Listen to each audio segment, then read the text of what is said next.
It's a mess in here on a beautiful Wednesday edition. Back to our roots.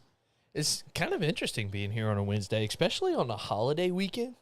I told Jeffrey that this week has just absolutely just blown me away. So we had the 3-day weekend, and then we're doing our show on Wednesday. It feels Tuesday-ish. This week is weird, man. It's been a hard one to adjust to. Oh yeah. It's definitely interesting. When I first typed up the message, whenever you were inviting someone on the show for tonight, and whenever I first typed up the message, you're gonna invite him to the Know It All. My first, as I'm typing it, I'm going, am I missing something? Am I missing something? And then later in the day, I'm scrolling on Facebook and I see who dat, baby. I'm seeing that you had shared our message about tonight, and I was like, oh yeah, we are doing Wednesday. Oh, it is Tuesday. Tomorrow is Wednesday. Dude, I got to shout out, first of all, Shelby. I know you're not going to stay long. NFL show tonight. I get it. You're not going to stay long. But shout out to her. Want to do a shout out for Adam Goff saying he's blaming me for the Reds blowing another big lead. Well, the fact of the matter is, Adam, that the Reds just aren't a good baseball team, and it's gonna revisit. We can revisit this on September 3rd of 2026, and I'll say the exact same damn thing. Well, at least you don't have pitchers throwing at catchers. Yeah, I mean, we have good locker room chemistry, but who cares? I mean, you guys will be playing for a pennant. We'll be fishing in Costa Rica. Can we join? Who cares? Justin Lewis commenting over on YouTube. I love you, Louie. Him and I have a birthday tradition where we call each other on our birthdays. Like, I call him on my birthday, he calls me on his, and we do the little skit from The Office where I don't know if you've ever seen that, but Michael calls Jan and he goes, "Hey Jan, I just wanted to call you and wish you a happy birthday." And she's like, "It's not my birthday." And he's like, "Oh, I thought we had the same birthday." She's just like, "Happy birthday, Michael." Basically fishing for a happy birthday. So that's a little tradition that Louie and I do every year on our respective birthdays. I will say I've seen that, but I don't remember it. Yeah. It's one of those. I've seen every episode of The Office, but I don't have that kind of memory where I'm like, oh, I remember how everything plays out. Is Justin one of your military buds? No, Justin and Louie I actually met through Scott Hollinsworth. He lives up in around Goldsboro, North Carolina. Wow. Yeah, I don't think he lives in Goldsboro anymore, but he lives. I met him a few times through Scott, and he's just a bang up dude, man. Sweet. Just a real good guy. A softball player. We did some BP a couple times. He used to play a little ball. He hits absolute ropes, by the way. So yeah, I agree, Louie. The best part about my birthday every single year. I look forward to being able to call you. This year I didn't call. I called him the day after my birthday because remember I took that exam and I failed it, so I was like in a mental rut on my birthday this year. So, shout out to Danielle Guillory, throwing a little hoot at. Good football weekend for you and Danielle. Yeah. Things worked out well. We're gonna get there because I feel like you had a good weekend. So like, imagine how I feel right now. And I mean, like people picked LSU, right? Like we picked LSU. No, you picked Clemson. I picked Clemson because they were at the house, but like people picked LSU. Yeah. Nobody picked Florida State. Like we picked them to cover. We did. Yeah, by the way, he picked FSU. You put Bama on there. So Drew actually went 8-2 last week. Hey. So we'll have to explain the whole spread situation to Jeffrey. So he lives in Pikeville, North Carolina. Shelby says she has it on the TV, so she'll keep watching and listening, but she won't have much to add as far as commenting. That's fine. Just throw out random comments. Just throw a Go Knowles in there every now and again. Sasha says she needs to do BP. I need to do BP as well, but I chose to be on my show. That's fair.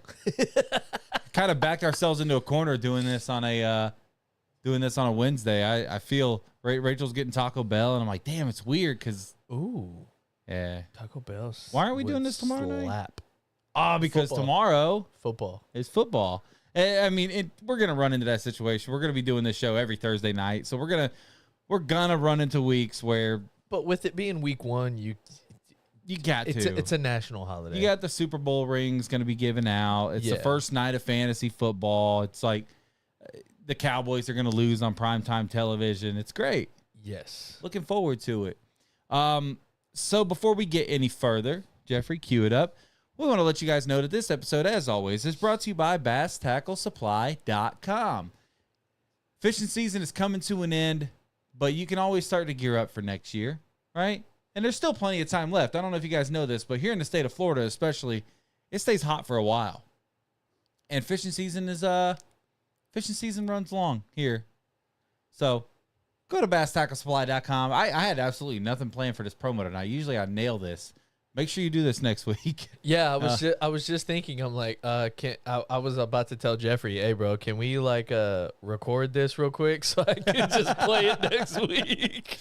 Oh, so 10% off your order when you get to checkout. You use the promo code LEAVE IT. Once again, BassTackleSupply.com for all your fishing needs. Throw it back to us, Jeffrey, because I didn't write that on here, but I need to make sure that we do mention next week there will still be a show. Yes. I will not be here. Drew will be here. I know we have at least one guest lined up. Working on another. We'll get that figured out, and we'll get some content put out next week, and looking forward to it. Drew will be in the power chair. Yeah, I told him at first, I was like, no, I'm not going to touch that chair. I'll leave that reserved for you. And then I started thinking, I was like, well, the camera's already set up for there. The roadcaster's already set up for there, so there's no sense in me trying to lift it up and bring it over here. So why not just go ahead and take the papa seat, and we'll go from there. The daddy chair. The daddy chair. I wasn't gonna go that far, but shout out Duke. That's my boy in there saying love the Drew Brees.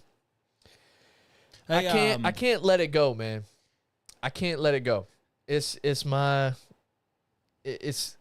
Drew Brees is my favorite player of all time. I can't not wear Drew Brees. And he, obviously being a Saints fan, also my namesake. And then on top of it all, I wanted to be a quarterback going to college. And then Drew Brees comes along during my middle school, high school time.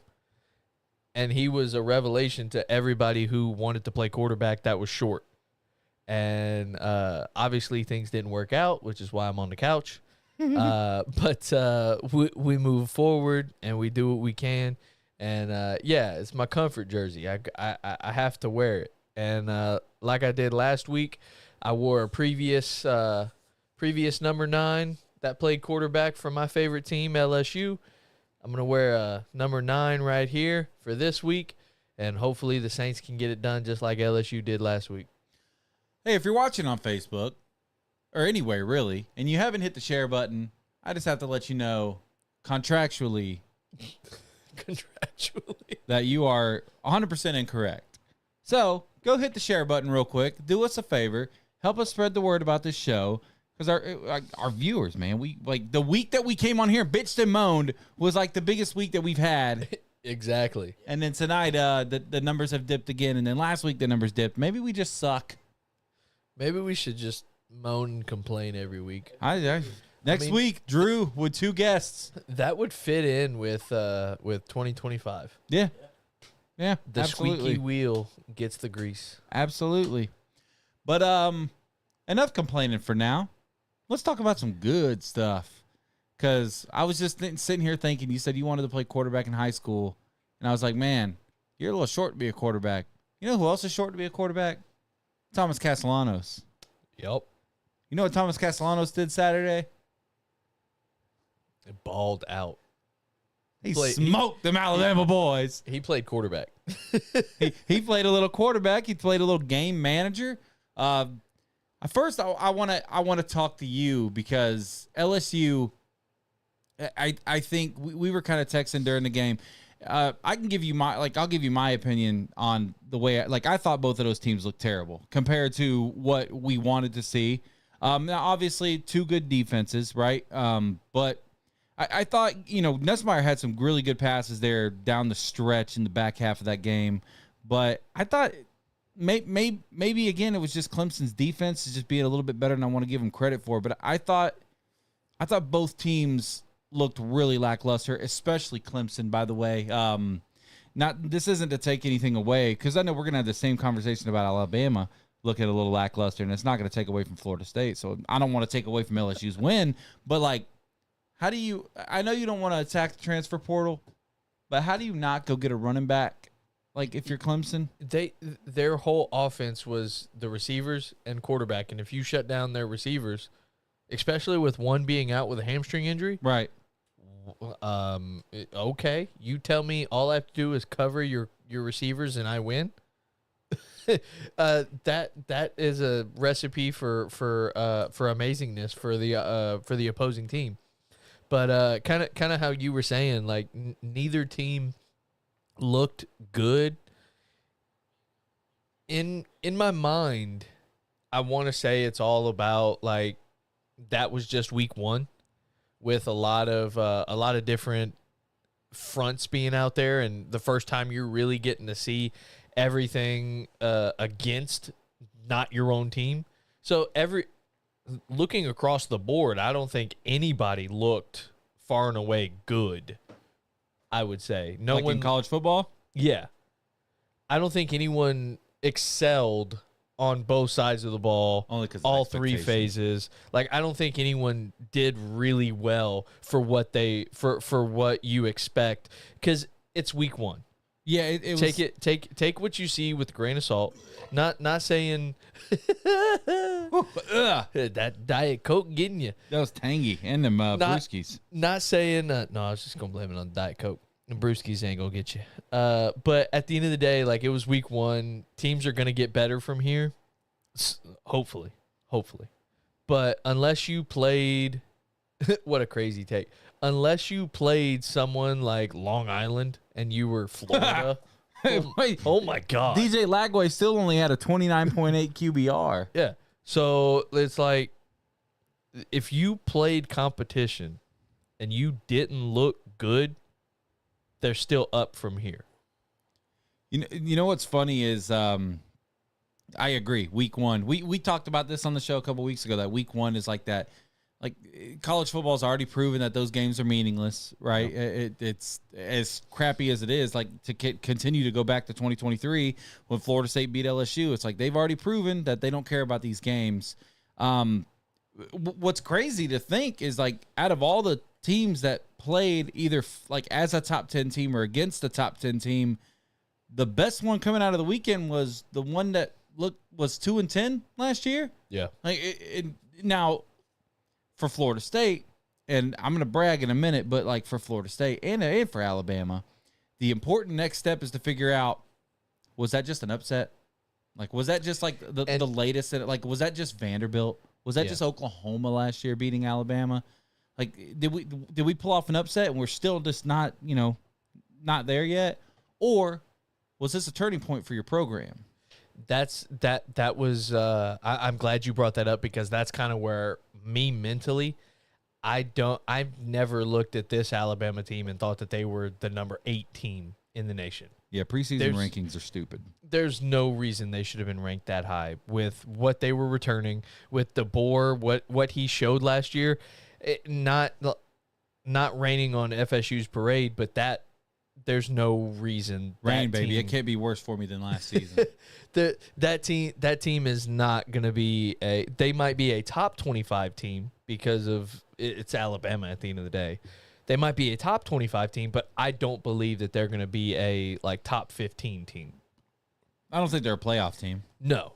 And I do think that was big for recruiting, big for confidence, big for Norvell, big for Castellanos. Like, at the end of the day, I really think that was it can be a little bit of both. Yeah, absolutely. In my opinion, it definitely can be a little bit of both, because that confidence is going to take Florida State a whole long way. Granted, that game was at home, but that's going to show the crowd, like, hey, this team can win. We're already starting off better than what we did last year. That team can win. roll into this year with a more confidence, and then you look on the back half with Alabama, that's a marquee win for you guys right now. So take that win, build upon it. You guys, I always was in games that you win, you can teach more from a coaching perspective. Winning games, you can teach more because you can still be rah-rah, hey, we won, we did it, we did what we wanted to.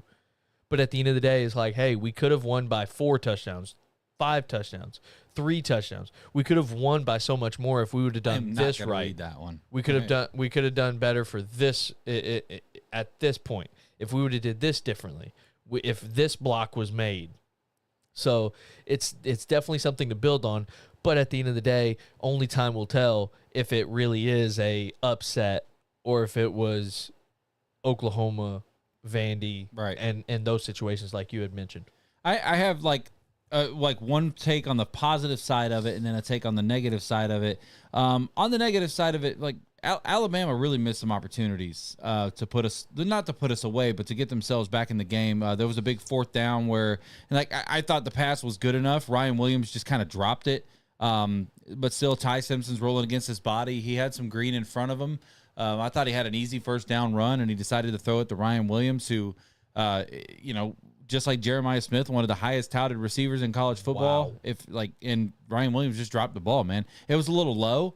And yes, Ty Simpson should have ran it. I think he's getting a lot of that blame when still, like, Ryan Williams has got to catch that football. Yeah. But if he catches that ball, then Alabama's driving to tie the game at that point, yes. right? So it's on the Florida State side of it, I felt like they had multiple opportunities to put that game away, and they just didn't.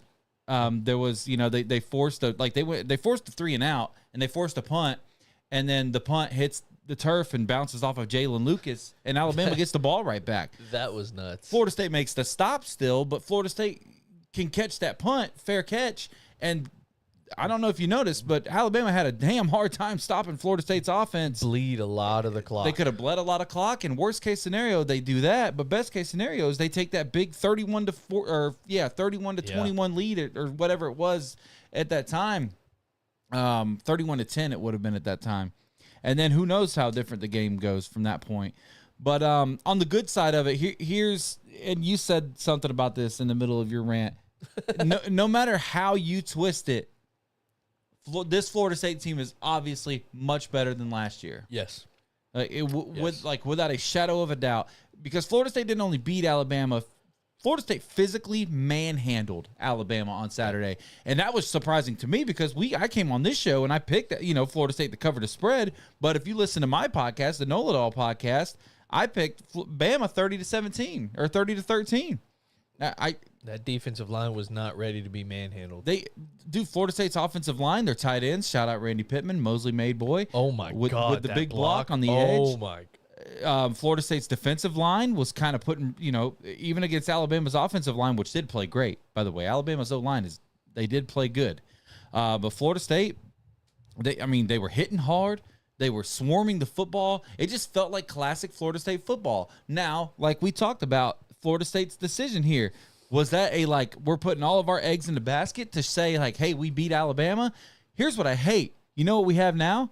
I like this looking at the beginning of the season when I thought we were going to lose to Bama. But you know what we've got? We've got Eastern Texas A&M this Saturday. Cupcake, 2-0. Next week we have a bye. We come out of that bye with Kent State. Cupcake, 3-0. And then we have to go to at Virginia on a Friday night. 3 games at home, then at Virginia. I hate the bye week. So you basically, and I know this isn't the mentality of the team, but I'm a fan and I could talk like this. You have 3 off weeks in a row. After that high. That's a lot of time to come off that high. That's a lot of time. And if you know anything about Florida State football, those games, those conference road games on a Thursday or Friday night, disaster. It's going to really tell... to me, listening to you talk about that is going to really tell me a lot about the kind of coach that Norvell is. Because if he can get his boys for lack of a better analogy, if he can have the boys kind of like what Bama used to be, day in, day out. No matter who they were playing, they were rocking and rolling. They were wanting to put their foot on their throat, no matter who it was. That's going to be interesting, because I don't know if you can coach kids like that in today's college football. It was one of the biggest, and obviously we'll move past college football, but one of the last things I do want to say, you mentioned earlier that nobody really looked great. It was weird.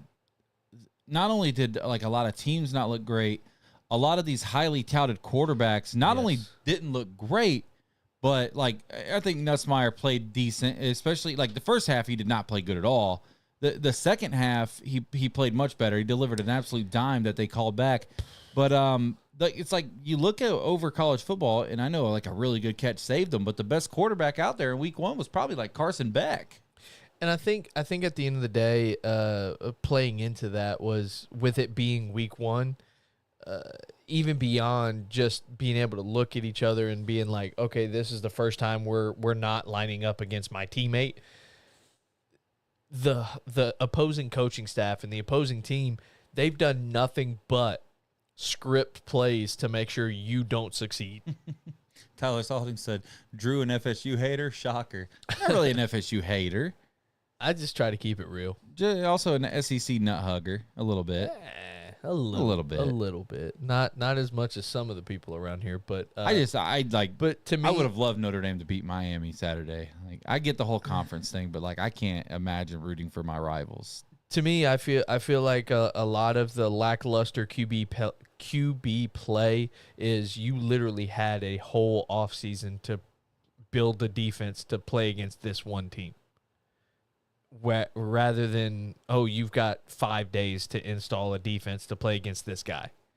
I think that plays a major part, because a lot of the defensive coordinators, as much as we love to rag on them whenever our defense doesn't do good, they're in that position for a reason. Right. They had to show at least some bit of good coaching and good X's and O's. You've got to show at least something to get to that position. So I feel like if you give 3 months to Nick Saban, say, hey, build a defense where this one person will not beat you, far and away, that guy's never beating you. And I'm not saying every coach is Nick Saban, but at the end of the day, I think you give 3 months to somebody and say, build a defense for against this person, far and away, that guy's not going to beat you. So I look forward to what Arch, Nussmeier, Klubnik, Beck, I feel like Castellanos, I feel like very much, and to Florida State's point, you didn't know what that offense was going to be like. No clue. And even from it worked out in TCU's favor going against North Carolina, but they had no idea. That first drive from North Carolina, oh my God, they looked like they were going to win the national championship. Funny. And then from drive 2 on, they looked garbage. Funny story about that game. I had a 3-leg parlay. I had South Carolina plus 7.5. I had Miami to win, and then I had North Carolina to win. Well, so obviously the first 2 legs hit, and Hard Rock, I look at the app that morning, and they offered me a $19 cash out. And it was bet 5 to win 60 or something like that. I took the 19. I'm like, I just don't know what Carolina's got. Carolina drove the field on that first drive. I'm like, damn. I gave up $40. And then I obviously it wasn't a big game, so I was I wasn't fully dialed into it. And I come back later and TCU's up 34-7. I'm like, okay. Hoover had some freaking dimes. QB for TCU. Yeah. He had some really good throws. Let's go share this bad boy out again. So everybody go. If you're watching, go share this bad boy out. Let's talk some football. Oh, New York Stanton's already homered. There we go. See, we'll all take a share break. We need the word out on this bad boy. This is a good episode. While we're doing that, I want to read off these 2027 movie releases, because obviously, unless you've been living under a rock, Superman 2 got announced today. If you haven't seen Superman, it was really good. The DCU's Superman, and they announced a second, rendition of that today, Man of Tomorrow. It was Superman 2 coming out in 2027. And there's a list of big movies that are coming out in 2027, and this is a confirmed list. Okay, this is not a list that I put together. This is a list that New Rockstars posted, and New Rockstars, like, they're big time. This is a confirmed list of movies coming out in 2027, and it'll make sense on why I'm reading these in a second. Zelda, Sonic 4, Shrek 5, Frozen 3, Ice Age 6, A Quiet Place 3, Superman 2, Man of Tomorrow, The Batman Part 2, Avengers Secret Wars, Beyond the Spider-Verse, Lord of the Rings, The Hunt for Gollum, and Passion of the Christ 2. Did I hear that correctly? Passion of the Christ 2. I thought the first one kind of covered everything. Am I missing some portion of the Bible? I wish I would have made this joke live, because I don't think it's going to carry the same weight for you now. But, like, aren't we still waiting on the source material for a sequel? It still hits. Passion of the Christ 2. What are they gonna? What is it gonna be set in? Like 2025? Like, good Lord! It's Teengus, dude. It's Teengus. Righteous Gemstones fans will get that one. It's teenage Jesus. How are we? Oh, I don't know, dude. That is a confirmed movie coming out in 2027. Passion of the Christ 2. Was I wrong in remembering that list? But it was every single one of them. Was every single one of them a sequel? Just about. Didn't we talk about this one time on the show? They just keep adding more and more and more and more. Jesus is back and he's not happy. Electric Boogie Boo? What does that say? Oh my God, Tyler. I mean, what portion of the Bible am I missing that it's in the... Oh my God. Don't worry, it's going to be a little loud. I'll turn it down if I need to.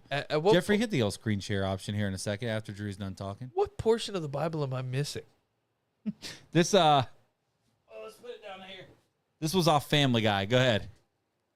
In the year 33 A.D. The Messiah! He's gone! Where did he go?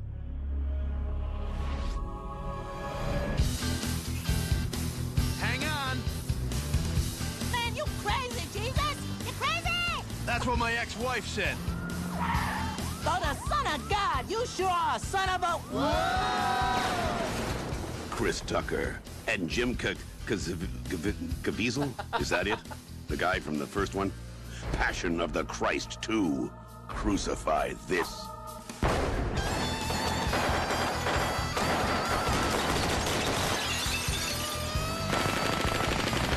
You know how to use one of these? You know how to use one of these? This July, let he who is without sin kick the first ass. Like, I thought about that on the fly. Hey, I'm here for it. If that's the movie, I love Chris Rock. Electric Boogaloo. Jesus is back and he's not happy. Is it just like John Wick? Like, I don't know. I thought it was funny because I can't think of any possible. Like, didn't they go all the way in the first one? They went all the way to the He was crucified. Yeah. Like, okay, what am I missing? Like, I don't mean to make jokes about it, but it is like kind of crazy to think. Like, I literally can't think of anything off the top of my head. Of all things, is this going to be like life without Jesus? Maybe. Where you have to live and learn how to talk. I don't. It's just crazy to think about. Oh, My brother in Christ, do you prefer asphalt or cement on your express lane to hell? I got first class ticket, bro. Like I'm not sitting in coach. I'll tell you that. who needs a postcard? I got you. Especially after the Indeed joke before the show went live. Right there with you, big fella. So let's just jump into the NFL talk because I feel like the people that are here are going to be here. Yeah, baby. How do you feel about the Saints going into the year? Yeah. Well, we don't really have to spend that much time on it if you don't want to. Go ahead. It's gonna be a difficult year in my opinion, in everyone's opinion. Spencer Rattler getting the nod. Hey, Yeah, I got like you fouled. 3 for 3. Yeah. Every beer is going to get a little more difficult. Technically, I'm 3 for 3. One didn't land in, but we'll be all right. Still good. Yeah. It's still good. Spencer Rattler getting the call. I mean, he hasn't played enough that I don't think defensive coordinators are scheming against him. But next question. but I think it's going to be a big year for Alvin Kamara, Chris Olave if he stays healthy. Like it's going to be big years where they can prove that if they can prove to the next team, hey, this is what I've got. Because there's no reason for them to stick around at this point, unless Kamara is true about what he says about wanting to be a Saint for life. And Olave has come out because there was rumors he was going to get traded towards the end of last year. Once he got healthy, there were rumors that he was going to be traded because more contenders needed receivers. So, but it's just dependent on what the team wants to do from that standpoint. And but I feel like just like we've been in previous years, we have the top end talent. We have the starters. We don't have the depth behind it because our GM, Mickey Loomis, God, can we get rid of him, please? He has been in win now mode. He has thought our window has been open since 2006 to now, where we're still trading away draft picks to like mid to late draft picks to trade up into the first round and take lackluster talent. Like, what's his face? Freaking Marcus Davenport. Could have had that freaking draft. Could have had Lamar Jackson. Yeah. Everybody was projecting us to trade up and go get Lamar Jackson. We traded up and got Marcus Davenport. At least you got Tyler Shug. Which, if you ask AG, that's going to be the next NFL MVP. But AG's told me multiple times he's going to be a great quarterback. And kid's garbage. I don't know if it's because he's a rookie and he hasn't figured things out, but if he hasn't figured out how to start over Spencer Rattler, it's going to be a tough year. Go watch a couple of the Louisville games last year. I know he's got talent. I know he's got talent. He has like ACC 8-4 talent. But he was like a 17-year senior. Yeah, I do understand that, but he like got ran out of Texas Tech, I think was where he was. Like maybe the kid will be good, maybe, but I hope. I have my doubts. I say all that to also remind both of you and everyone watching, I will be watching every single game. No, yeah, so it's not. I watched 16 of the 17. I don't really care. The only game I'm going to miss, ironically, is this Sunday because I'll be at a Saints game. It'll still be on. No, I'll be keeping track of the score somewhere, but ironically, that's the only game that I'm going to miss for the Dolphins this year. Speaking of the Dolphins, you can take everything you said, except, bro, I'm at this weird point in my fandom where I hope we go 4-13. They either have to win the division this year, which would take something that I don't want to happen. Number one, because he's my fantasy quarterback. Number two, because he's just fun to watch. Josh Allen would have to get hurt for that to happen. And by the way, like I think the Patriots are a team that like people aren't talking about. But if Travion Henderson can come in and be a guy, and Stephon Diggs can kind of get back to that level, Like, and I don't think he can, but I believe on the first half, not the second half. But dude, I mean, what if? What if? Like, I'm just saying. Like, imagine like the Patriots might be better than the Dolphins right now on paper. Drake May had some flashy moments last year. Another guy, like, I'm not sure if he's a guy. I'm not, but it wouldn't surprise me if he was. They have Vrabel there now. Saints and Dolphins have been in the same boat for a couple of years now. Except ours is since like 90. Y'all's have been a little bit better in recent years because it's been, both of us have been middle of the pack. Y'all have been able to reach the playoffs and get that feeling of success, whereas the Saints have missed the playoffs. But the problem with being middle of the pack is you get a middle of the pack draft pick. You sit there and you're not having a top 10 draft pick where like the real needle movers are. You're getting that middle of the ground where you're having to trade draft picks to get into the top 10, and you're having to make moves to get up there, which neither one of us have we're throwing away draft picks at people who were taking flyers on players at 17, 18, 19 that aren't making the team, that aren't moving the needle. And the only way to really rebuild is to tear it all down and build it back up. I think that's the worst part about where the Dolphins are, because like they are similar, but the Dolphins have actually had the championship window has been open for the Dolphins, where I feel like the Saints have just kind of been like keeping their heads above water. Like it maybe they like it, I don't mean this as a like, because I like the Saints. Like no, you're 100% correct, because it's to that point where like I said, Mickey Loomis believes the window's been open since 2006. There's no reason after Drew Brees, even the last 3 years we had Drew Brees, this should not have been a let's trade everything and go up and get somebody. They honestly, I think you and I talked about this, like, and it was like unceremonial, but like the Saints got to a point where they probably just needed to be like, hey Drew, go play. Hey, what about we go play somewhere else for the last couple of years? Yeah, it's tough, man, because that's what the Dolphins have been doing every single year. They're not good. They're not bad. They're not bad enough to suck. Which I again, I'll explain deeper into this in a second. But excuse me, they're not bad enough to suck, but they're good enough to either be a wild card team or miss the playoffs by one game and be stuck in that 15 to 19 range in the draft. And you're like, I don't know. You can go back the last couple of years. How many superstars have been drafted at that range in the draft? Because you're either reaching for somebody too early or you're taking somebody late who's got major issues, whether that be health, attitude, culture, whatever. It's just a constant thing for the Dolphins, and it's a spinning rotation. And I like Tua. I bought a Tua jersey the minute they drafted him, but the guy's he's not a dog. He's not a professional quarterback that's going to win football games when it matters. He has shown I think he's the most accurate quarterback in the NFL without a doubt. But what does that matter if you can't do it when it matters?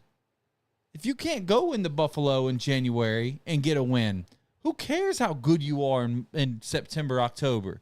If you can't go into Kansas City and play well, if you can't have the division on the line with Buffalo in your house, Buffalo is in Miami. We keep saying every single year, like, hey man, if we could just host playoff games, well, that Week 16 game where Buffalo was in Miami to decide the division, that's a playoff game.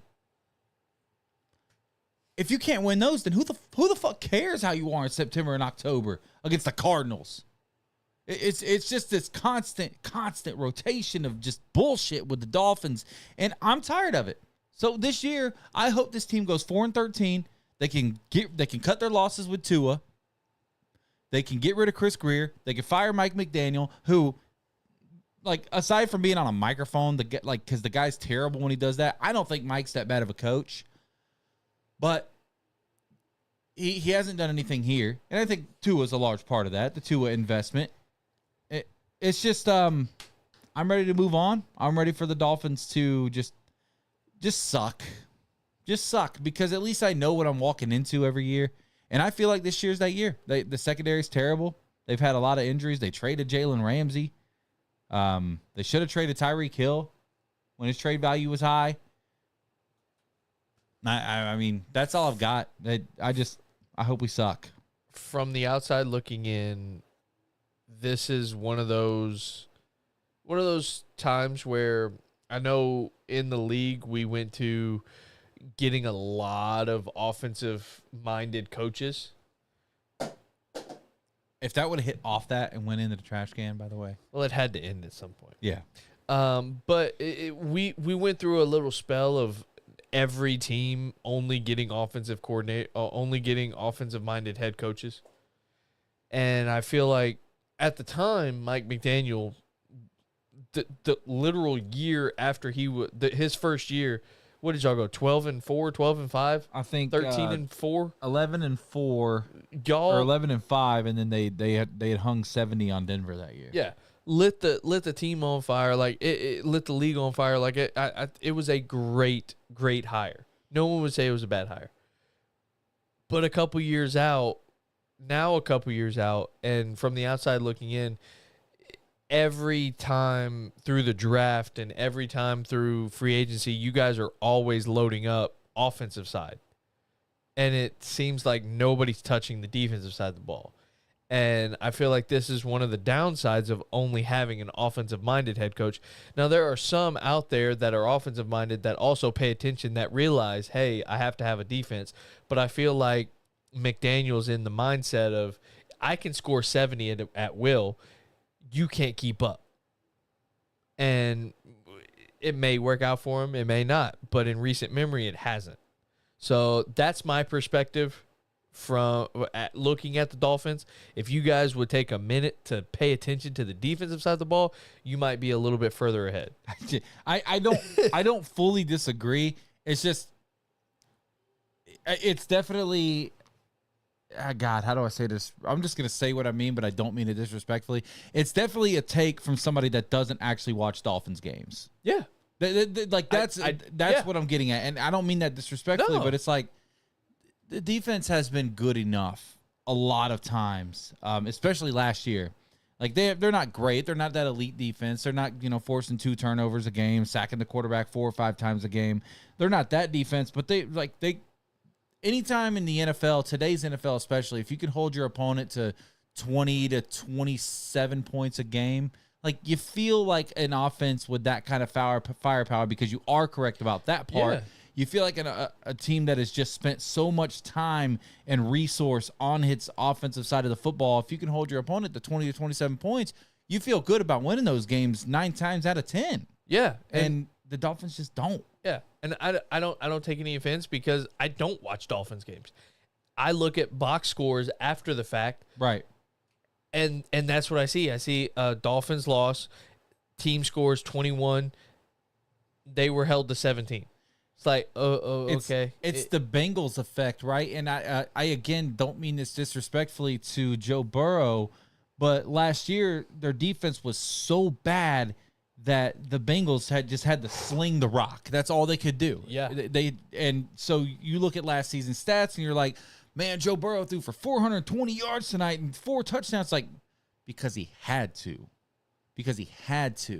Like, and he did it. So kudos to him for that. And I'm not trying to make it, but like Joe Burrow's not out there having the Drew Brees games, the Dan Marino games, the Stafford games, like where it's just like, he took over that game. It's just like their defense was so bad. So it's like the flip on the opposites on the Miami Dolphins side, where it looks like the offense was just good enough, and then you see that the Colts scored with a minute and a half left to win the game 24-20, and you're like, damn, their defense fell apart. It's like, well, Tua threw a pick to get them there. Yeah, right. It's just, I don't know. Tyler Spalding says, watch a film study breakdown of the 2022 Dolphins. They were unstoppable.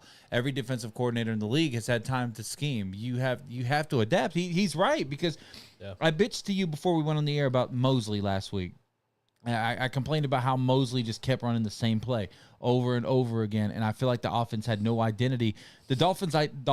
The Miami Dolphins offense does have identity, but it's the same thing. They just run the same scheme. They run the same motion. It's like, okay, well, if you can guess if you can guess correctly that it's one of these 3 plays, then you've got to stop. I think a big component for this year is going to be Achane. If Achane can stay healthy, that offense can go crazy places because he gives you but he gives you an opportunity to actually run the ball. Granted, I feel like Mostert would have been really good in that offense, but I feel like he never got an opportunity. He was aging. Yeah, but I feel like he had if he was given the opportunity that Achane was, yeah, fair enough. I feel like he could have exploded and had not necessarily a second, like a renaissance of his career, a second career, but I feel like he could have given maybe 2, 3 more years rather than being released this year. And where is he now? I think they pretty much did a straight up trade with the Raiders, if I'm not mistaken, because we got Alexander Madison, who is going to miss the first couple of games. We have Jalen Wright, who's going to miss the first couple of games. But I feel like he was good enough that he could have added 2 to 3 more years if he was given the same opportunity that Achane was this past year or even 2 years ago. Shelby sent me a Snapchat. Let's hear what she says. Did she send you that? No. I'm screenshotting it then. Oh. What's she talking about me? Yeah, she's talking making fun too of much. you. No, she's just making fun of you. Of course. Yeah, I got nothing else for the Dolphins. Bo says he hopes they do something. Bo, I hope they either do something or they do nothing, and that's as clear as it gets. They either win the division or just put me out of my misery and get rid of all these cats, man. Start over. Moving on, when I stopped at the local 2-name shop right up the road. Okay, WD. Yeah, WD. To pick up some pregame beverages as well as a little snacky snack. Obviously, walking through the store with a Saints jersey, it opens you up for comments. Walked past a gentleman. He said, "Oh, go Saints, man." I said, "Yeah, go Saints. I love that. And then he was like, "Y'all gonna do anything this year?" Nope. I said, I turned around and looked him dead in the eye. I said, "Probably not, but I'm here to hope." Well, the good news for you is that, like, when you move past the Bucks, who really are also a question mark. Like the division's not out of hand. The division, that's the good thing as well as the bad thing, because you're going to be playing against the Panthers 2 times a year, playing against the Buccaneers 2 times a year. I'm not even going to say the other team because I hate them that much. FTF. Yeah, FTF. So you're going to be playing against those teams. You're going to get wins in that division. You're going to get wins. And that's going to put you at that 7-8, 8-9, that range. That's going to make it that much harder to end up in the top 10. That's my biggest frustration in it all. You want to make some picks and wrap this thing up? Don't sleep on the Falcons. The Falcons have potential to be pretty good this year. I will say, like they've had potential for the past 4 years. The Dolphins also did sign Matthew Judon, which I feel could be an underrated signing. I'll say it. I said it earlier on the show. The Saints have potential. We have the top end talent. If we stay healthy, Kamara. I don't. I think Kamara's washed. Olave. He's very good. Shaheed could be good. You put it like that. The offensive line has been the same offensive line for the past 3 years. Yeah, they're not bad. They're a top 15 grade. Continuity wise, you feel pretty good about the offensive side. Mm-hmm. Then on the defense, Demario Davis. You still have Alante Taylor. Are you pulling a Dan Gonzalez here? Kool-Aid McKinstry. No, these are our top corners. Like you don't know that joke, so that's an inside joke thing. A few years ago, we did this exact show actually. Yeah, like a preseason episode of the Right On Sports at that point in time, we were doing by division. Yeah, that's right. So we were doing a sports show, so we were doing the AFC East, an AFC East episode of our show, and that we had Dan on to talk about the Jets, and he just started talking about like third string offensive linemen, and oh, he's gonna be the greatest player you've never heard of. Like, okay, I still never heard of him, by the way. yeah, but in my opinion, like, we have very good top end talent. Our starters are really good, pretty much everywhere on the ball. Our quarterback and maybe a couple defensive players. Like our starters are really good. There's just that steep drop off. Once we lost Shaheed and Olave, we were trusting a undrafted free agent wide receiver, Bub Memes, as our number one wide receiver. Still never heard of her. And we still had to sign Marquez Valdez-Scantling off of trade for him from the Chiefs, and he ends up, the week he showed up, scored 3 touchdowns for us. The week he had no idea what the play calls were. They just said, here, run here, do this. Ended the season with 3 touchdowns too, I think. As funny So, as that is. It's just wild to know that there's that big, and that's why I say we've kept the window open. That the window is thought to be open for this long. That's why we've been trading away the mid-round draft picks. If we would have stayed with those draft picks, we could have had a roster by this point. Right. A supplemented roster where all you have to worry about is, oh, number 1 guy goes down. Okay, we have this second round guy coming in. Not the steep drop off from Chris Olave being like a 10 or 11. I think it was like the 11th overall pick to an undrafted guy or a 6th round guy. Like, that's the biggest conundrum for the Saints. If we're healthy, we are a good ball club.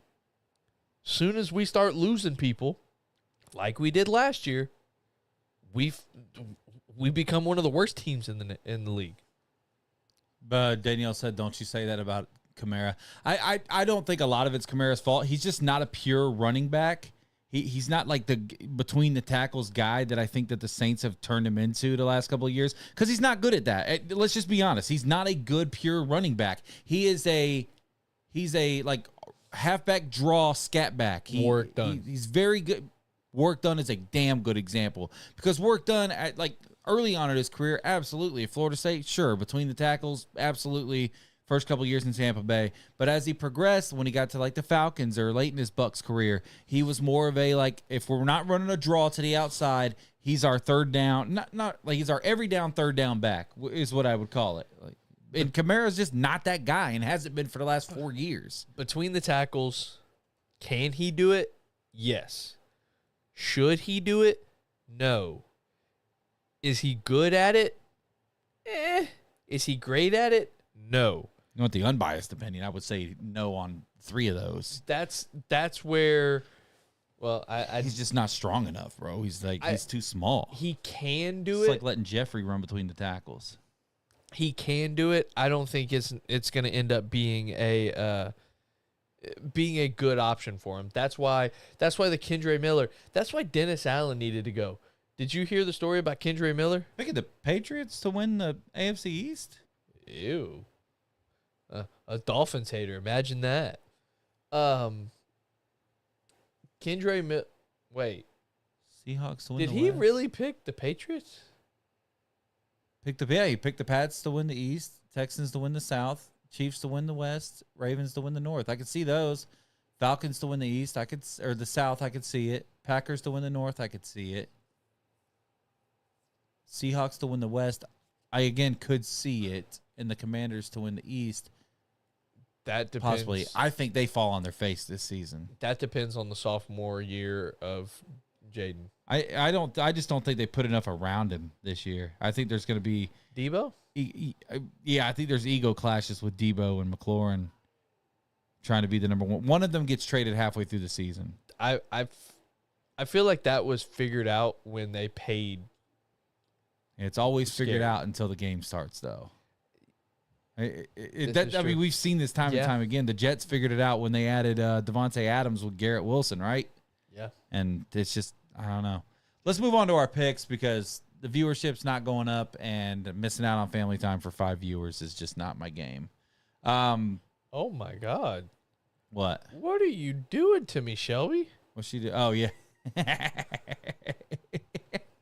What are you doing to me, Shelby? It's awesome. I appreciate you paying attention, but oh my God. Run yes. run through your division picks real fast. Bills, Texans, Chiefs, Ravens, Saints, Lions. That one's a tough division. The West, yeah, it's a hard one to pick. I don't. Depends on what Stafford does, because I think I want to pick the Rams just because they've got that young, hot defense, right? They've I mean, obviously Jared Verse, but I they've don't got. trust any of them. I don't know what the 49ers are going to have. I'm gonna go with the Rams, and I'm gonna go with the Eagles. Yeah, I'm going to take the Bills, AFC South. Yeah, I think I'll stick to the Texans as well, even though I think 9-8 could win that division. So I do think the Jags have a shot with a new offensive-minded head coach. I don't trust Trevor Lawrence. I don't either, but if they can find any kind of rhythm, then maybe. AFC East or AFC West, it's super easy. The Chiefs until someone says otherwise. And the AFC North is interesting because I feel like that's probably the only division in the NFL where, well, 3 of the 4 teams you could tell me and I wouldn't be surprised. The Browns are going to be the Browns again. Sure. I will stay on the Ravens pick, but I would not be surprised if the Bengals or the Steelers came out. Like, because, dude, think about the Steelers' defense the last couple of years. Think about adding Jalen Ramsey, and think about if Aaron Rodgers could even play decent. He played decent last year. But the if is there for all the teams in that division. Joe Burrow is the if man. That's what they call him. That's his nickname. He is the if man. I put that more on the defense, Mr. If. But I could see it's Ravens. I don't see the Bengals doing it. I don't think they did enough in the offseason. And I don't think I don't see it from the Steelers. I think this is the first year. I said it last year. I'll say it again. I think this is the first year Mike Tomlin doesn't go above 500. Fair enough. Put it on record. Somebody go in there and say that they want to be our guest picker this week. First person gets it. Austin had it last week. Where's your NFC winners? He was obviously here. Oh, NFC. While we're waiting on somebody. NFC, we'll start with the South. I'll take the Bucks. It's kind of the same thing until someone proves otherwise. NFC North, golly, man. I'll take Detroit. I'll take the Lions. NFC West, I'll take the Rams, and the NFC East, I'll take the Eagles as well. We'll do Bo and Tyler, so keep track of them both because we got Bo on Facebook and Tyler on YouTube, and they obviously couldn't see each other comment, so they came in around simultaneously. So we'll keep track of both. All right, Drew, we'll give them a minute to catch up. We'll start with UConn at Syracuse. In the dome, they're really close to each other. I'm going to take Syracuse. UConn's a basketball school. I'll also take Syracuse just because they're at the house here. Syracuse disappointed me really big Saturday. Yes. Once again, Tennessee did look good, but I also just thought Syracuse looked really, really bad. That was big for Tennessee because losing Nico and him going out and playing like he did. Oh my God, that was big for Tennessee to even be competent in that game, and that was god awful. Too much orange. Absolutely hilarious. Please don't ever do it again. Oh yeah, please don't ever have that much of an orange, please. I'm gonna task you with keeping track of their picks because Tyler either hasn't heard it yet or just hasn't picked yet. So Bo picked the Cuse. All right, so we'll just move on for now. Drew as well. Army at Kansas State. Kansas State loses in Ireland, and then they come back last week and they barely edge out a win over a not great football program. I will take Kansas State to win this game, but I didn't put the spread here because I think it's only Kansas State minus like 6.5 or something. Like I think Army makes it close. It's definitely going to be a close game because I think Army, building off of what they were able to do in previous years, I think they're trying to put together, as hard as it sounds, I think they're going to try to put together a football team. It's weird. Like, obviously we want everybody to have a chance, but it's just a weird thought thinking about our service academies having football teams. Yeah. Shout out to all the players who play, because you have to do everything. You still have to go to school and go to football practice. Like that's just wild to me. But I'm gonna go with Army. I just think they get it pulled out. K-State has been abysmal. Yeah, they played well in their first game against Iowa State, but then they just didn't. They didn't look like the Kansas State I expected them to. Right. Yeah, I agree with that. Especially with a returning quarterback, Avery Johnson. I thought they'd be. I think he's a sophomore. I picked Iowa State to win the Big 12, but I think it's like the winner of that game basically was going to win it for me. But he should be a lot better. Absolutely. There we go. I had to pop my neck real quick. All right, this one's interesting because it's Kennesaw State at number 23 Indiana, but we're not picking the winner. We're picking against the spread because Indiana looked terrible Saturday. I don't know if you saw that. They won like 27-14. They're giving Indiana 34.5 points at the house here. So Kennesaw State, who is 0-1 and also looked bad, but at number 23 Indiana, minus 34.5. 34. I picked this over Iowa State, by the way, when I was doing our matchups, because I just thought that this one makes you scratch your head a little bit more. I'm gonna still stick with Indiana. I don't know why, but my heart's telling me stick with Indiana right now because I don't even have a reason. I'm there with you. I'm going to pick Indiana to cover, but I would not be surprised if this is one of my losses this week. Oh yeah, okay? I'll fall right in line behind you or in front of you so people can see me. But it's just it's a crazy statement. But I'm gonna roll with it. I think that K-State, by the way, was for Kansas State. So I don't think he's picked this one yet. I got crossed on that, so I figured I'd say it out loud just in case you were stupid as well. Okay, there we go. Hey, I think Indiana does cover, but would not be surprised. I think Indiana covers, maybe. Yeah. Baylor at number 17, SMU. This is a Texas showdown, by the way. Yeah. I will take SMU just because they're at the house. And Baylor looked garbage against Auburn. Auburn kind of pulled away late in the final little bit, but that's...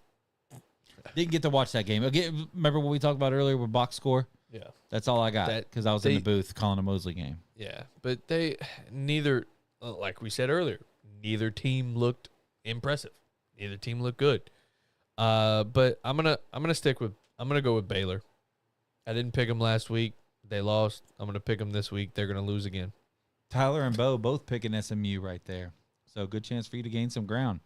One of the more underrated games of the weekend, Kansas at Missouri. Ooh, former Big 12 showdown. That's going to be a good game.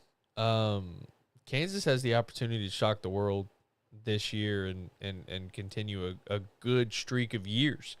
They've been more than just a basketball school for a couple years now. And but as our good retired friend would say, not so fast, my friend. No. I almost said Missouri. R.I.P., by the way. No, he didn't freaking die. He retired. Like, somebody mentioned that all the tributes to him on Saturday made it feel like he died. Oh, yeah. And he was sitting right there? Yeah. Well, like, I don't know, dude. He was kind of weekend at Bernie's. Was he there? Yeah. And I quote, golly, I don't want to disrespect Lee Corso, but when he picked Florida State to beat Alabama, he's like, my school, Florida State. I'm like, damn, President Biden, chill out. Who'd you pick? Missouri. Yeah, I think this is a game where I would pick the home team to win. So if it was at Kansas, I'd pick Kansas. Since it's at Mizzou, I went with my SEC nut hugger. Yeah, I like Jalen Daniels. I think he's got talent, but I don't think the rest of that Kansas roster has any. Missouri doesn't have much talent, but they've definitely got more than Kansas. And since they're at the house, like that's kind of seems like maybe an alley-oop. So me and you were together against our guests. Yeah. Okay. Yeah. Our two guest pickers both picking Kansas. All right. Next game: Boston College at Michigan State. There's some underrated good games this weekend, and I think this is one of them. Did you pick first on that one? I've picked first on the past two. I think I just started talking. So I'll pick Boston College at Michigan State. I'm actually going to take Boston College on the road here. I just don't think Michigan State as a program has truly been able to rebound from the years where they've had all that drama in the locker room. You got to win last week. Boston College, they both beat kind of cupcakes, but I think Boston College is a better program. Uh-oh. What is that? Go ahead and hit OK on that, and we'll see if a new recording has been completed. Oh, sorry. I have the keyboard. I'm going to stick with okay, we're still getting comments, so we're good. Yeah, we got to be good. Okay. All right. I'm going to roll with Boston College as well. I don't have an answer. I think we just lost our recording is what happened there. Yeah. That's no more space. No more. We need to go through and delete some stuff. Okay. Fair enough. I know what we can delete first. No. Were you talking about the Yes. That's exactly what I'm talking about. Okay, no. Wait. Also, that's not on here. That's on an external hard drive. That thing's buried away somewhere. Someone's going to find it one day. It's going to be in a time capsule. You're going to be like, oh, my God. Dad, I'm sorry. I have to. Okay. Inside joke that I love. Number 11, Illinois at Duke. Illinois. Duke is number 5 for STDs on their campus. So give me the Fighting Illini. Damn. I was going to pick Duke until you said that. I think you swayed me. Eh? Coming with the wild stats, baby. Holy wow. You know who's number 4? Who? Marquette. Damn, it's always the garbage schools. Dwayne Wade played there, bro. Holy cow. Go ahead. Leave it at the table. Say. Holy shit. I'll take Duke at the house here.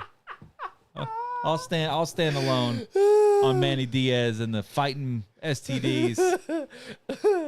Let's go Illini, baby. The itchy Blue Devils, if you will.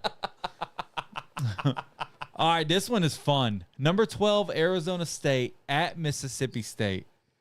I'm gonna take Arizona State to get this win, but I do not think it is I do not think it's fun for them.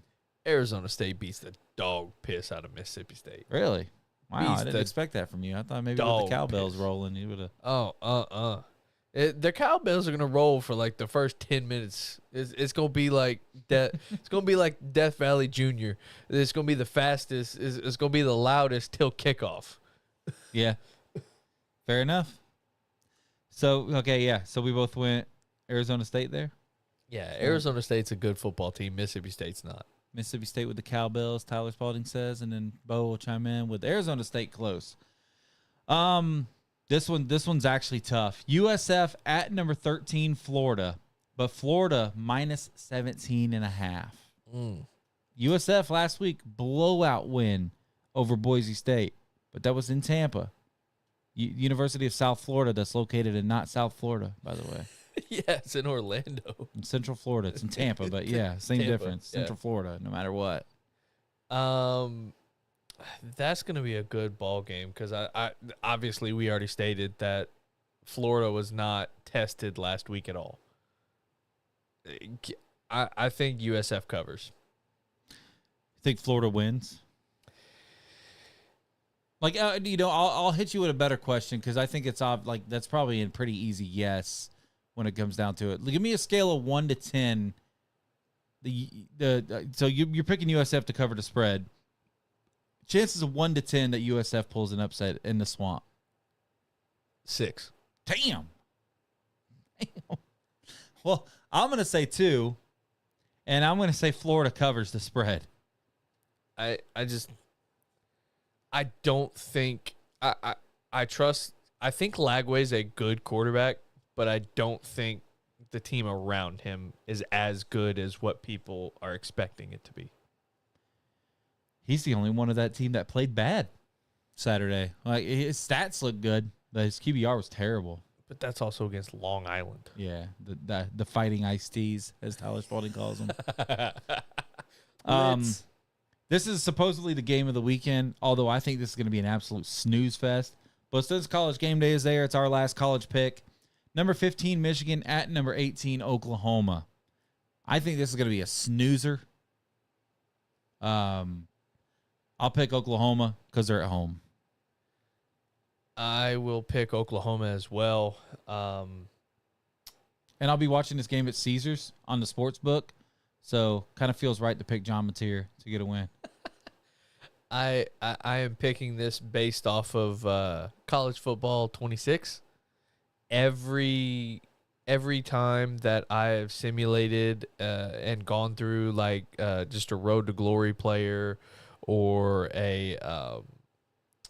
my franchise, my team, my dynasty team, every time I've gone through the first year, Oklahoma has been really freaking good, and Michigan has not.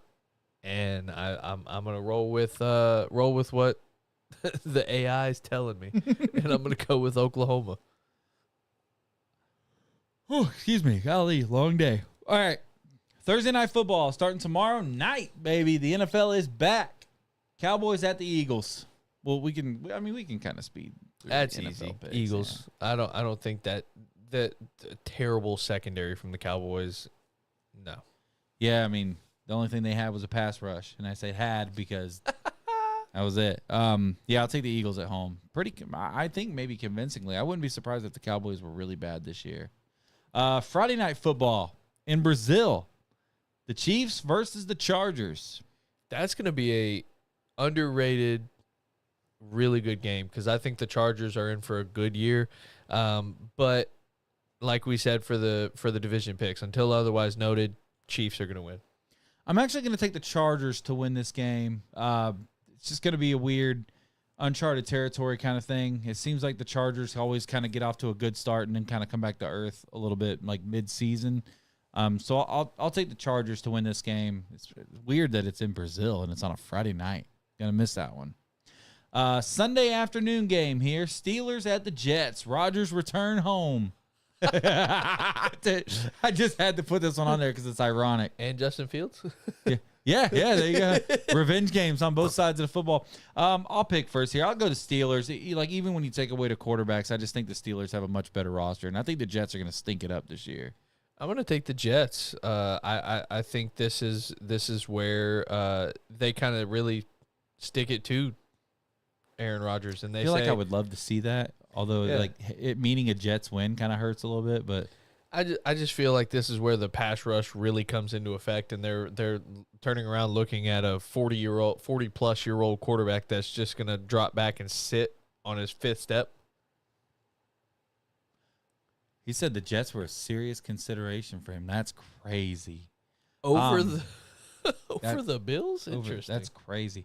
Sunday night football, Ravens at the Bills. That is there's a reason that's Sunday night football. Yeah, it's a banger. Give me the Ravens. I'm flying high with them. I don't know what it is about these early, like, primetime games for the Ravens, but they almost feel like they can never find a way to win them. I also think that changes Sunday night. I'll take the Ravens on the road to get this W. They always seem to play well. And they just never It's win not- them. It's kind of needs to be studied. Like last year, it was the toe tap touchdown. That Likely. wasn't. Yeah, Yeah. it was. I don't know. I feel like they get past that. Interesting. And And now looking back on it, wow. Yeah, they always play well, but they never Yeah. just can't seem to find a way to get a win. It's crazy.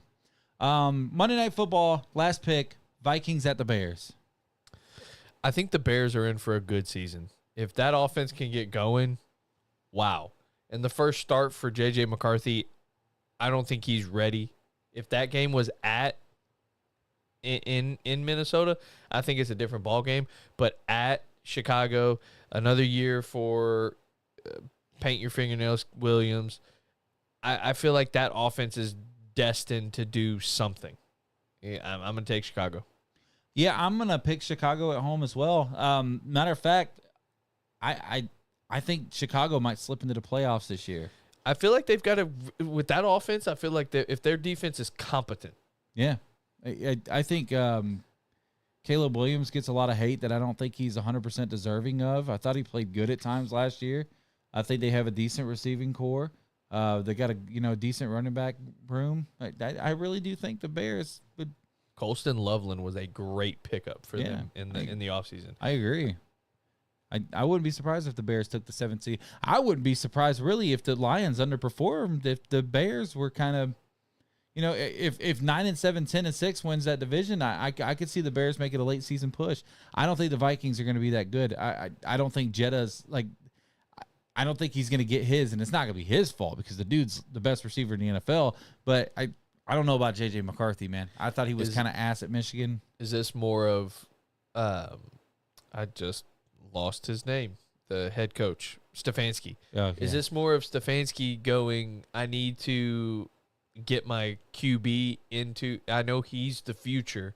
Do I need to run the ball more to get. Who's the RB1 there? Aaron Jones.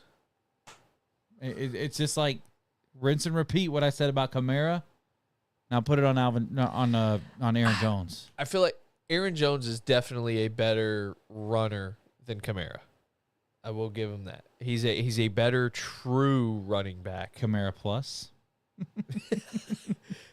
Aaron Jones is a better pure runner. He's a better running back than Kamara. Kamara is more of the scat back type, like we already said. Tony says Dolphins over to Volt, which I imagine he means Colts.